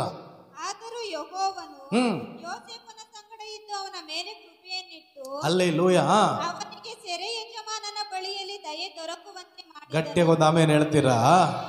ಈಗ ಪತಿಪರ್ನ ಮನೆಯಿಂದ ಸೀದಾ ಎಲ್ಗೋದ್ರು? ಸೆರೆಮನೆಗೆ ಹೋದ್ರು. ಇವತ್ತೆಲ್ಲ ಹೋಯ್ತು ಪಾಸ್ಟ್ರೆ, ಏನಿಲ್ಲ, ಏನು ಮಾಡೋದು ಗೊತ್ತಿಲ್ಲ. ವ್ಯಾಧಿ, ಬಡತನ, ಇಕ್ಕಟ್ಟು, ದರಿದ್ರತೆ, ಎಂತ ಮಾಡೋದು ಅಂತಲೇ ಗೊತ್ತಿಲ್ಲ. ಕೂತ್ಬಿಟ್ಟಿದ್ದೀನಿ. ನೀನು ಎಲ್ಲೇ ಇರು, ನಿನ್ನ ಜೀವವುಳ್ಳ ದಿನವೆಲ್ಲ ಶುಭ ಕೃಪೆ, ದ ಫೇವರ್ ಆಫ್ ಗಾಡ್ ನಿನ್ನ ಹಿಂಬಾಲಿಸ್ತಾ ಇರ್ತದೆ. ಅರಮನೆಯಲ್ಲಿದ್ದಾಗ ಮಾತ್ರ ಅಲ್ಲ, ದುಡ್ಡಿದ್ದಾಗ ಮಾತ್ರ ಇಲ್ಲ. ನಾನು ಒಂದನ್ನು ಚೆನ್ನಾಗಿ ಕಲ್ತ್ಕೊಂಡೆ. ಓ ಸ್ತೋತ್ರ, ದೇವರ ದಯೆ ಯಾವ ಅಧಿಕಾರಿಗಿಂತಲೂ ಭಾಳ ಇನ್ಫ್ಲೂಯೆನ್ಸ್ ಇರುವಂಥದ್ದು. ದೇವರ ದಯೆ ಯಾವ ಹಣಕ್ಕಿಂತಲೂ ಬಹಳ ವ್ಯಾಲ್ಯೂ ಇರುವಂಥದ್ದು. ದೇವರ ದಯೆ ಯಾವ ಮನುಷ್ಯರಿಗಿಂತ ಬಹಳ ದೊಡ್ಡ ಇನ್ಫ್ಲೂಯೆನ್ಸನ್ನು, ಶಿಫಾರಸನ್ನು ನಿನ್ನ ಲೈಫಲ್ಲಿ ತೆಗೆದುಕೊಂಡು ಬರುವಂಥದ್ದು. ಆ ದಯೆ ನಿನ್ನನ್ನು ಫಾಲೋ ಮಾಡೋಕ್ಕೆ ಸ್ಟಾರ್ಟ್ ಮಾಡಿದ್ರೆ ನೀನು ಇದ್ದ ಸ್ಥಳದಲ್ಲಿರಲ್ಲ, ನಿನ್ನನ್ನು ದೇವರು ಪ್ರತ್ಯೇಕ ಮಾಡಿ ಹೊರಗಡೆ ಕರ್ಕೊಂಡು ಬರ್ತಾನೆ. ಕೆಲವರೆಲ್ಲ ಇದ್ದ ಸ್ಥಳದಲ್ಲೇ, ಇದ್ದ ಕೆಲಸದಲ್ಲೇ ಅದೇ ಪೊಸಿಷನ್ನು, ಅದೇ ಸ್ಥಳ, ಅದೇ ದರಿದ್ರತೆ, ಅದೇ ಬಂಧನ. ಇವತ್ತು ನಾನು ಒಂದನ್ನು ಹೇಳ, ಯೋಸೇಫನ ಸಂಗಡ ದೇವರಿದ್ದರಿಂದ ಯೋಸೇಫನು ಸೆರೆಮನೆ ಒಳಗೆ ಇದ್ರೂ ಸಹ ದೇವರ ಕೃಪೆ ಅವನ ಮೇಲೆ ಅಧಿಕವಾಯಿತು. ದೇವರು ಅವನ ಮೇಲೆ ಮತ್ತೊಬ್ಬರಿಗೆ ದಯೆ ದೊರಕುವಂತೆ ಸೆರೆಮನೆಯಲ್ಲಿ ಮಾಡಿದನು. ಹಲ್ಲೆಲೂಯಾ. ನಾನು ಇವತ್ತು ಯಾರಿಗಾದ್ರೂ ಮಾತನಾಡ್ತಿದ್ದೀನ? ಯಾರಿಗಾದ್ರೂ ದೇವರು ಇವತ್ತು ನನಗೆ ಮಾತನಾಡ್ತಿದ್ದಾರೆ ಅಂದ್ರೆ ಒಂದು ಆಮೇಲೆ ಹೇಳ್ರಿ. ನಾನು ಹೇಳಿ ಏನು ಇಲ್ಲ ಅಂದ್ರು ಅವನ ದಯೆ ನಿನ್ನನ್ನು ಎಲ್ಲ ಇರೋ ಥರ ಮಾಡುತ್ತೆ. ಒಂದೇ ಒಂದು ಆ ಕುರಾಣಿಯನ್ನು ಉಪಯೋಗ ಮಾಡಿ ಆ ದಯೆಯನ್ನು ನಂಬಿ ಬದುಕು ಬಾಳುವವನ ಆಗು. ದಾವೀದನನ್ನ ಸ್ತೋತ್ರ, ಸೌಲನು ಅನೇಕ ವರ್ಷಗಳಿಂದಟ್ಟದನು. ದಾವೀದನು ಕೆಲವು ಸಂದರ್ಭಗಳಲ್ಲಿ ಸೌಲನ ಕೈಗೆ ಸಿಕ್ಕಿದ್ರೆ ಅವನು ಖಂಡಿತವಾಗಲೂ, ದಾವೀದನ ಸೌಲನ್ನ ಸಾಯಿಸ್ತಾ ಇದ್ದನೋ ಗೊತ್ತಿಲ್ಲ, ದೇವರು ತಡೆದ್ರೆ ಅವನನ್ನು ಅಭಿಷೇಕಿಸಿದ ಮೇಲೆ ಕೈ ಎತ್ತಬೇಡ ಅಂತ. ಆದರೆ ಸೌಲನ ಕೈಯಲ್ಲಿ ದಾವೀದನ ಸಿಕ್ಕಿದ್ರೆ ಖಂಡಿತವಾಗ್ಲೂ ದಾವೀದನನ್ನು ಸಾಯಿಸಿಬಿಡ್ತಾ ಇದ್ದನು. 2 ಸಾಮುವೇಲ್ ಅದರಲ್ಲಿ 7ನೇ ಅಧ್ಯಾಯ 15ನೇ ವಚನ. 2 ಸಾಮುವೇಲ್ 7ನೇ ಅಧ್ಯಾಯ ಅದರಲ್ಲಿ 15ನೇ ವಚನ. ಆದರೂ ನನ್ನ ಕೃಪೆಯು ಸೌಲನನ್ನು ಬಿಟ್ಟು ಹೋದ ಹಾಗೆ ಅವನನ್ನು ಬಿಟ್ಟು ಹೋಗುವುದಿಲ್ಲ. ಸ್ವಲ್ಪ ದಾವೀದನ ಲೈಫನ್ನು ನೋಡ್ರಿ. ಅನೇಕ ಸಂದರ್ಭ ನಾವು ದೇವರ ಕೃಪೆಯನ್ನು, ದ ಫೇವರ್ನ, ದೇವರ ದಯೆಯನ್ನು ನಾವು ಕಳ್ಕೊಂಡಿರ್ತೀವಿ. ಹೇಗೆ ಕಳ್ಕೊಂಡಿರ್ತೀವಿ ಪಾಸ್ಟ್ರೆ? ಪಾಪ ಮಾಡಿದ್ರಿಂದ. ಹಲ್ಲೆಲೂಯಾ. ದಾವೀದನು ಪಾಪ ಮಾಡ್ದ, ಆದರೆ ದೇವರು, ಅವನಿಗೊಂದು ಭಯ ಇತ್ತು. ದಾವೀದನು ಹೇಳ್ತಾನೆ, ನಿನ್ನ ಆತ್ಮನನ್ನು, ನಿನ್ನ ಪವಿತ್ರಾತ್ಮನನ್ನು ನನ್ನಿಂದ ತೆಗಿಬೇಡ ದೇವರೇ, ನಿರ್ಮಲ ಮನಸ್ಸನ್ನು ನನಗೆ ಕೊಡು. ಏನು ನಿರ್ಮಲ ಮನಸ್ಸು? ಯಾವಾಗ ನಾನು ಪಾಪ ಮಾಡಿದ್ದೇನೆ, ನಾನು ಇಂಥ ಪಾಪ ಮಾಡಿದೆ, ನಾನು ಹೀಗೆ ಜೀವಿಸ್ದೆ ಅನ್ನುವಂಥ ಸ್ತೋತ್ರ ಮನಸ್ಸಿನಲ್ಲಿ ಆ ತಪ್ಪಿತಸ್ಥ ಮನೋಭಾವ ಇರುತ್ತಲ್ಲ, ಅದು ನಿರ್ಮಲವಾದಂಥ ಮನಸ್ಸಲ್ಲ. ನಿರ್ಮಲವಾದ ಮನಸ್ಸು ಯಾವಾಗ ಸಿಗುತ್ತಂದರೆ ಒಬ್ಬನ ಪಾಪವನ್ನು ದೇವರು ಪರಿಪೂರ್ಣವಾಗಿ ಕ್ಷಮಿಸಿದಾಗ, ಪೂರ್ವಕ್ಕೂ ಪಶ್ಚಿಮಕ್ಕೂ ಉತ್ತರಕ್ಕೂ ದಕ್ಷಿಣಕ್ಕೂ ಅವನ ಪಾಪವನ್ನು ತೆಗೆದು ಬಿಸಾಡಿದಾಗ, ಅವನ ಪಾಪ ಕಡು ಕೆಂಪಾಗಿದ್ರು ಹಿಮದಂತೆ ದೇವರು ಅದನ್ನು ಬಿಳುಪು ಮಾಡಿದಾಗ. ಗಟ್ಟಿಯಾಗಿ ಹೇಳ್ರಿ. ದಾವೀದನ ದೇವರು ನೋಡಿ ಹೀಗೆ ಪ್ರಾರ್ಥಿಸ್ತಾ, ದೇವರೇ ನಿನ್ನ ಆತ್ಮನನ್ನು ನನ್ನಿಂದ ತೆಗೆದು ಬಿಡಬೇಡ, ನಾನು ತಪ್ಪು ಮಾಡಿದವನೇ, ನಾನು ಮೋಸ ಮಾಡಿದವನೇ, ಓ ಸ್ತೋತ್ರ, ನಾನು ವ್ಯಭಿಚಾರಿನೇ, ನಾನು ಸ್ತೋತ್ರ ಕೊಲೆ ಮಾಡಿಸಿದವನೇ, ನಾನು ಮಾಡದ ಕೆಲಸಗಳನ್ನು ಮಾಡಿದವನೇ, ಆದರೆ ಇವತ್ತು ನಾನು ನನ್ನನ್ನು ನಿನ್ನ ಕೈಗಳಲ್ಲಿ ನಾನು ಒಪ್ಪಿಸಿಕೊಡುವವನಾಗಿದ್ದೇನೆ. ಆಗ ದೇವರು ಹೇಳಿದನು, ಸೌಲನು ತಪ್ಪು ಮಾಡಿದ ಕೂಡಲೇ ದೇವರ ಆತ್ಮ ಅವನಿಂದ ಹೊರಗಡೆ ಹೋಯ್ತಂತೆ. ಹಲ್ಲೆಲೂಯಾ. ದೇವರ ಆತ್ಮ ದೇವರನ್ನು ತಳ್ಳಿಬಿಟ್ಟಾಗ, ದಾವೀದನ ಅಭಿಷೇಕ ಮಾಡಿದಾಗ ಸೌಲನೊಳಗೆ ದುರಾತ್ಮ ಹೋಯ್ತು, ದೇವರ ಆತ್ಮ ಹೊರಗಡೆ ಹೋಯ್ತು. ಆಗ ದೇವರು ಹೇಳಿದನು, ಒಬ್ಬ ವ್ಯಕ್ತಿ ತನ್ನ ತಪ್ಪನ್ನು ಅವನ ಅರಿಕೆ ಮಾಡಿ ಬಿಟ್ಟು ನನ್ನ ಬಳಿಗೆ ಬರೋದಾದರೆ ಸೌಲನನ್ನು ತೆಗೆದ ಹಾಗೆ ನನ್ನ ಆತ್ಮವನ್ನು ದಾವೀದನಿಂದ ನಾನು ತೆಗೆಯೋದಿಲ್ಲ. ಹಲ್ಲೆಲೂಯಾ. ಇವತ್ತು ಸಭೆಗೆ ಸೌಲನಂತವರು ಬೇಡ, ಏನೋ ಒಂದು ಅಧಿಕಾರ ಬಂದಿದ ತಕ್ಷಣ ಮ್ಯಾಕು ಕೆಳಕು ಕುಡಿದು ಅಧಿಕ ಪ್ರಸಂಗಿತನ ಮಾಡಬೇಡ ಅನ್ನೋದನ್ನು ಮಾಡಿ ಓವರ್ ಆ್ಯಕ್ಟಿಂಗ್ ಮಾಡುವವರು ಸಭೆಗೂ ಬೇಡ. ದಾವೀದನಂತವರು ಎಷ್ಟು ಸಾರಿ ಬಿದ್ದರು ತಿರುಗಿ ಎದ್ದು ಬರುವ ಹಾಗೆ. ಅವ್ರ ಮಗ ಸಲಮೋನ ಹೇಳಿದನು, ಶಿಷ್ಟನು 7 ಸಾರಿ ಬಿದ್ದರು ತಿರುಗಿ ಎದ್ದು ಬರ್ತಾನೆ. ಯಾರನ್ನು ನೋಡಿ ಬರ್ದ? ಅವ್ರ ಅಪ್ಪನನ್ನು ನೋಡಿ ಬರ್ದ. ಒಂದು ಆಮೇಲೆ ಹೇಳ್ರಿ. ಇವತ್ತು ದೇವರ ದಯೆ ನಿನ್ನ ಲೈಫಲ್ಲಿ ಇಲ್ಲ. ಯಾಕೆ? ಪಾಪ ನಿನ್ನ ಲೈಫನ್ನು ಹಿಡಿದಿದೆ. ಬಿಡಬೇಕಾದದನ್ನು ಬಿಡ್ಲಿಕ್ಕಾಗ್ತಿಲ್ಲ. ಕಣ್ಣಿನ ಆಸೆ, ಶರೀರದ ಆಸೆ, ಬದುಕು ಬಾಳಿನ ದಂಬ.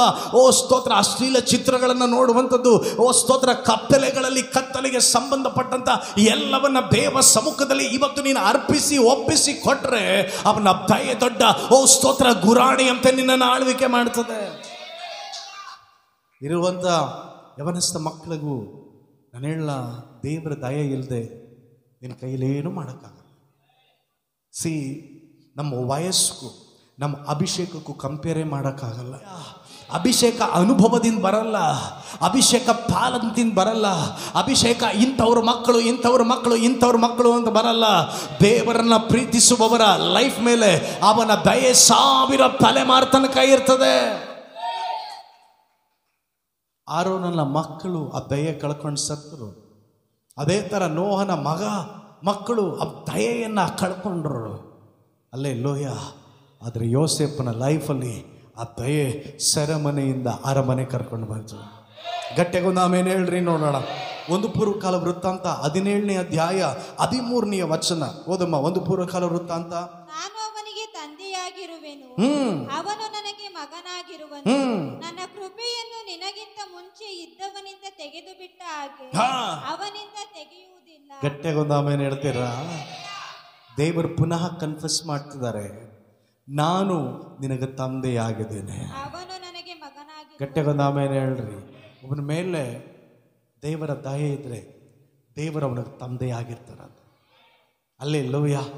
ತಂದೆ ತನ್ನ ಮಗು ಸ್ತೋತ್ರ ದಾರಿ ತಪ್ಪಿದ ಮಗ ಪುನಃ ಅಪ್ಪನ ಬಳಿಗೆ ಬರಬೇಕಿದ್ರೆ ಅಪ್ಪನ ದಯೆ ನೋಡು. ಸ್ತೋತ್ರ, ಮಗ ಬೀದಿಲಿ ಬರಬೇಕಿದ್ರೆ ಅಪ್ಪ ಓಡೋಗಿ ಮಗನನ್ನು ಅಪ್ಪಿಕೊಂಡನು. That is the favour. ದೇವರ ದಯೆ ಅದು. ಗಟ್ಟೆಗೊಂದು ಆಮೇಲೆ ಹೇಳ್ರಿ ನೋಡೋಣ. ಸತ್ಯವೇದ ಗ್ರಂಥದಲ್ಲಿ ಒಂದು ಸ್ತ್ರೀ, ಆ ಸ್ತ್ರೀ ಹೆಸರು ಎಸ್ತರಳು ಅಂತ. ಎಸ್ತರಳಿಗೆ ದೇವರ ದಯೆ ದೊರಕಿತು. ಏನು ದೇವರ ದಯೆ ದೊರಕಿತು? ಅವಳು ತನ್ನ ಜನರಿಗಾಗಿ ರಾಜನ ಸನ್ನಿಧಿಗೆ ಹೋಗಿ ನಿಲ್ಲಬೇಕು. ಇವಳು ದಾಸಿಯಾಗಿ ಕೊಂಡುಕೊಡಲ್ಪಟ್ಟವಳು. ಓ ಸ್ತೋತ್ರ, ಮೊರ್ದಕೈನು ಆ ಸ್ತೋತ್ರ ಯಾವುದೋ ಅರಮನೆಯ ಬಾಗಿಲಲ್ಲಿದ್ದಾನೆ. ಆದರೆ ಈಕೆ ರಾಣಿ ಆಗೋದಕ್ಕಾಗಿ ಒಳಗಡೆ ಹೋದವಳು. ಮೊದಲು ಅವಳಿಗೆ ದೇವರ ದಯೆ ದೊರಕಿತು. ದೇವರ ದಯೆ ಯಾಕೆ ನಮ್ಮ ಲೈಫಲ್ಲಿ ದೊರಕಿತು ಗೊತ್ತಾ? ದೇವರಿಗಾಗಿ ಏನಾದನ್ನ ಮಾಡೋದಕ್ಕೆ. ನಿನ್ನ ಲೈಫನ್ನು ಕಟ್ಟೋದಕ್ಕಲ್ಲ ದಯೆ, ನಿನ್ನ ಲೈಫನ್ನು ಅಭಿವೃದ್ಧಿ ಮಾಡ್ಕೊಳ್ಳೋಕ್ಕಲ್ಲ ದಯೆ, ದೇವರ ರಾಜ್ಯವನ್ನು ಕಟ್ಟೋದಕ್ಕೆ. ಮೊದಲು ಅಷ್ಟು 100 ಸ್ತ್ರೀಯರಿದ್ದಾಗ, ಕನ್ನಿಕೆಯರಿದ್ದಾಗ, ಆ ಕನ್ನಿಕೆಯಲ್ಲಿ ಒಬ್ಬ ಅನ್ಯ ಜನಾಂಗಕ್ಕೆ ಸೇರಿದಂಥ ಒಬ್ಬ ಎಸ್ತರಳನ್ನು ದೇವರ ಆರಿಸ್ಬೇಕಂದ್ರೆ, ಅವಳನ್ನು ರಾಜನು ಮೆಚ್ಚಬೇಕಂದ್ರೆ ಅವಳು ದೇವರ ದಯಾಪಾತ್ರಳಾದವಳು. ಅಲ್ಲೇ ಲೂಯ. ಅದಾದ ಮೇಲೆ ಅವಳು ಗೊತ್ತಿರಲಿಲ್ಲ. ಅವಳು ಅನ್ಕೊಂಡ್ಲೇನೋ, ನನಗೆ ದೇವರ ದಯೆ ದೊರಕಿರೋದು ನಾನು ಆರಾಮಾಗಿ ಹೋಗ್ಬಿಟ್ಟು ರಾಜನ ಜೊತೆ ರಾಜನ ಮನೆಯಲ್ಲಿ ಇರೋಕ್ಕೆ ಅಂತ ಇಲ್ಲ. ಮೊರ್ದೆಕೈನು ಹೇಳಿದನು, ನಿನ್ನ ಜನರಿಗಾಗಿ ನೀನು ಬಾಯಿ ತೆಗೆದೇ ಇದ್ರೆ, ನೀನು ಮಾತನಾಡದೇ ಇದ್ರೆ ಅವರಿಗೆ ಸ್ತೋತ್ರ ಯಹೂದ್ಯರಿಗೆ ಎಲ್ಲಿಂದಾದರೂ ಬಿಡಿಗೆ ಬರುತ್ತೆ, ನೀನು ನಿನ್ನ ಮನೆ ಹಾಳಾಗ್ತೀರಾ ಅಂದನು. ಆಗ ಈಕೆ ಹೋಗಿ ರಾಜನ ಮುಂದೆ ಮಾತನಾಡ್ತಿದ್ದಾಳೆ, ನನ್ನ ಜನರನ್ನು ನೀನು ಏನು ಮಾಡಬಾರ್ದು, ಬಿಡಿಸ್ಬೇಕು ಅಂತ. ವಾಕ್ಯ ಹೇಳ್ತದೆ, ಎಸ್ತರಳಿಗೆ ದೇವರ ದಯೆ ದೊರಕತು. ಇಲ್ಲಿರುವಂಥ ದೈವ ಮಕ್ಕಳು ನಿಮ್ಮನ್ನು ಬ್ಲೆಸ್ ಮಾಡಿ ಹೇಳಿ, ಈ ತಿಂಗಳು ನಿಮ್ಮ ಮೇಲೆ ದೇವರ ದಯೆ ದೊರಕುವಂಥ ತಿಂಗಳು. ಅಲ್ಲೆಲ್ಲೋ ನಾನು ಮುಗಿಸ್ತಾ ಇದ್ದೀನಿ, ನನ್ನ ಗಮನಿಸಿರಿ. ಈ ತಿಂಗಳು ನಿಮ್ಮ ಮೇಲೆ ದೇವರ ದಯೆ ಅಪಾರವಾಗಿ ದೊರಕೋದು. ಯಾವ ಮ್ಯಾನೇಜರಿಂದ ನಿಮಗೆ ಪ್ರಮೋಷನ್ ಸಿಗಲಿಲ್ವೋ ಈ ತಿಂಗಳು, ಓ ಸ್ತೋತ್ರ, ನೆಕ್ಸ್ಟ್ ಅಕಾಡೆಮಿಕ್ ಇಯರ್ ಒಳಗೆ ನೀವು ಕಾಲಿಡೋಕ್ಕಿಂತ ಮುಂಚೆ ನಿನ್ನನ್ನು ದೇವರು ತನ್ನ ದಯೆಯ ಮೂಲಕವಾಗಿ ಮೇಲೆತ್ತುವವನಾಗ್ತಾನೆ. ಅನೇಕ ವರ್ಷಗಳಿಂದ ಪ್ರಮೋಷನ್ ಇಲ್ಲದೆ ಇರುವವರಿಗೆ ಪರಿಶುದ್ಧಾತ್ಮನು ಪ್ರವಾದಿಸಿ ಹೇಳಿ ಕೇಳ್ತಿದ್ದಾನೆ, ಓ ಸ್ತೋತ್ರ, ಈ ತಿಂಗಳಲ್ಲಿ ಕೆಲವೊಂದು ಬಾಗಿಲುಗಳನ್ನು ನಾನು ತೆರೆದು ಕೊಡುವವನಾಗಿದ್ದಾನೆ. ನಾವೆಲ್ಲರೂ ಹಾಗೆ ಎದ್ದು ನಿಂತ್ಕೊಳ್ಳೋಣ, ಒಂದು ಕ್ಷಣ ಎದ್ದು ನಿಂತ್ಕೊಳ್ಳೋಣ. ನಿನ್ನ ತಾಯಿಯೇ ದೊಡ್ಡ ಗುರಾಣಿ ಅಂತ ದೇವರೇ, ನಿನ್ನ ತಾಯಿಯೇ ದೊಡ್ಡ ಗುರಾಣಿ ಅಂತೆ ಈಗೋ ನನ್ನ ಮನೆಯನ್ನು ಆಳ್ವಿಕೆ ಮಾಡಲಿ. ನಿನ್ನ ತಾಯಿಯೇ ದೊಡ್ಡ ಗುರಾಣಿ ಅಂತೆ ನನ್ನ ಕುಟುಂಬವನ್ನು ಆಳ್ವಿಕೆ ಮಾಡಲಿ. ನಿನ್ನ ತಾಯಿಯೇ ದೊಡ್ಡ ಗುರಾಣಿ ಅಂತೆ ನನ್ನ ಮಕ್ಕಳ ಲೈಫನ್ನು ಆಳ್ವಿಕೆ ಮಾಡಲಿ. ಕಮಾನ್, ಯಾರಾದರೂ ಬಾಯಿ ತೆಗೆದು ಒಂದೆರಡು ನಿಮಿಷ ಕಣ್ಣುಗಳನ್ನು ಮುಚ್ಚಿ ಹೃದಯದ ಆಳದಿಂದ ತೆಗೆದು ದೇವರನ್ನ ನೋಡಿ ಮಾತನಾಡಿ ಹೇಳ್ರಿ, ಅಪ್ಪ, ನನ್ನ ಮಕ್ಕಳು ನನ್ನ ಹಾಗೆ ಇರಬಾರ್ದು. ನನ್ನ ಸಂತತಿ ಮೇಲೆ ನಿನ್ನ ದಯೆ ಇರಬೇಕು ಸ್ವಾಮಿ. ತಲೆಮಾರು ಮೇಲೆ ನಿನ್ನ ದಯೆ ಇರಬೇಕು ಸ್ವಾಮಿ. ಲೆಟ್ ಯುವರ್ ಫೇವರ್, ನಿನ್ನ ಆ ದಯೆ ನನ್ನ ಮಕ್ಕಳ ಲೈಫ್ ಮೇಲೆ ಇರಲಿ ಸ್ವಾಮಿ.